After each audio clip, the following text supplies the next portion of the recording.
Porque você pega os Estados Unidos e tem uma vantagem geográfica muito boa, né? Eles têm acesso para 2 oceanos e você não consegue fechar a costa americana. É um acesso aberto. E, inclusive, os miseráveis são gênios, porque para chegar de uma costa a outra, ao invés de ter que dar a volta lá no Estreito de Magalhães, lá no Chile, na Argentina, criaram um canal do Panamá. Sim. Então, eles têm um domínio marítimo muito grande. A China, a saída para o mar deles é muito tumultuada. Você tem uma série de ilhas que podem ser usadas para fechar aquela costa. Qual é a maior dessas ilhas, nessa primeira linha costeira? É Taiwan. Então, Taiwan é um porta-aviões americano. Mais assim. estratégico do que, É muito do que o estratégico. contrário.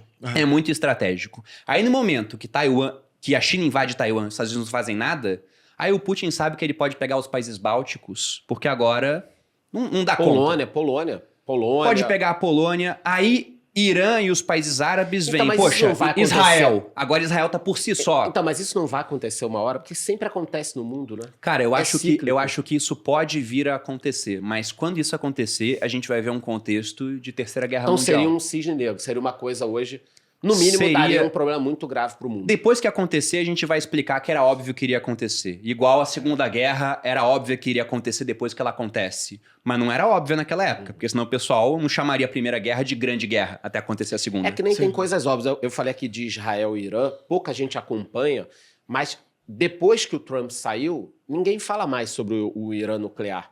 Israel atacou a Síria em 2007, a Síria estava desenvolvendo um reator nuclear para armas.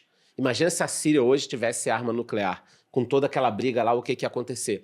Israel, em 81, também atacou um reator no Iraque. Foi uma operação que ficou escondida, foi lá, atacou, voltou. Só que o Irã é muito forte, cara. O Irã não vai deixar isso barato.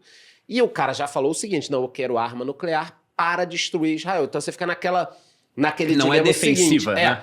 será que é melhor atacar o Irã agora, enquanto ele não tem armas nucleares, ou deixar ele ter e passar o resto da vida pensando que ele pode me destruir com um botão? Israel, no caso, tem 50 ogivas nucleares também. Mas Israel é um não país que é um divulgado. ovinho. Então, Exatamente, é dependendo uma da potência faixa. de uma arma nuclear, você destrói quase todo o Com país. supressão, né? Você joga tanta coisa que você não consegue se defender. Então, é aquela história que você falou do óbvio, né?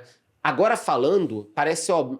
Tipo, não parece óbvio pra muita gente, mas pra gente parece. Eu acho que China e Taiwan é a mesma coisa. Então, o mundo tá correndo vários riscos pelo fim da Pax Americana. Né? Mas aí você vê o seguinte, né, Charles? Qual é, como você disse, o estado que impede que esse tipo de coisa aconteça? É esse estado de medo que esses países têm dos Estados Unidos. Que tá meio que com Biden, cara, acabou geral, né? E aí você tem, por exemplo, por que a Rússia não invade mais terras na Europa? Estados Unidos. Por que a China não invade Taiwan? Porque ainda temem os Estados Unidos. Por que o Irã e os países árabes não se aliam contra Israel? Porque tem retaliação americana. E isso tem uma série de outras coisas que também estão sendo seguradas hoje que a gente nem imagina consequências dessas primeiras Os Estados invasões Unidos dos Estados Unidos. a segurança do Japão, né? O Shinzo Abe que morreu, ele voltou a rearmar o Japão. Se China invade Taiwan e os Estados Unidos não fazem nada, em uma semana o Japão tem arma nuclear.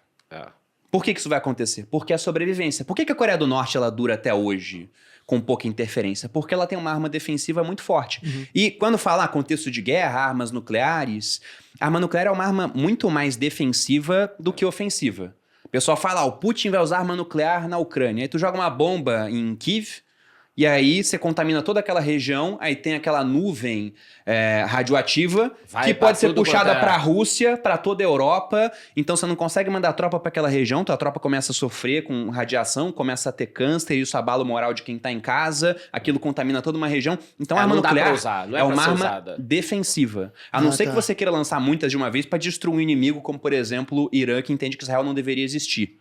E aí tem que ser tudo de uma vez para eles não revidarem. Também. Só que o ponto é que essa invasão da China a Taiwan seria o gatilho de alguma coisa muito maior, porque se os americanos não forem para lá, um monte de gente vai querer pegar outras terras no mundo. O Putin, por exemplo, com a Rússia. E se os americanos forem, aí a gente vai estar assistindo uma guerra entre as duas maiores potências mundiais e o mundo vai ter que escolher um lado no final das contas. E como é que o Brasil ficaria nisso? Porque nosso maior parceiro comercial hoje é a China, por exemplo, né?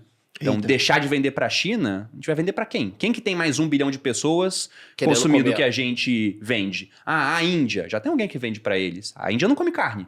Sim. Então, é muito complicado, cara.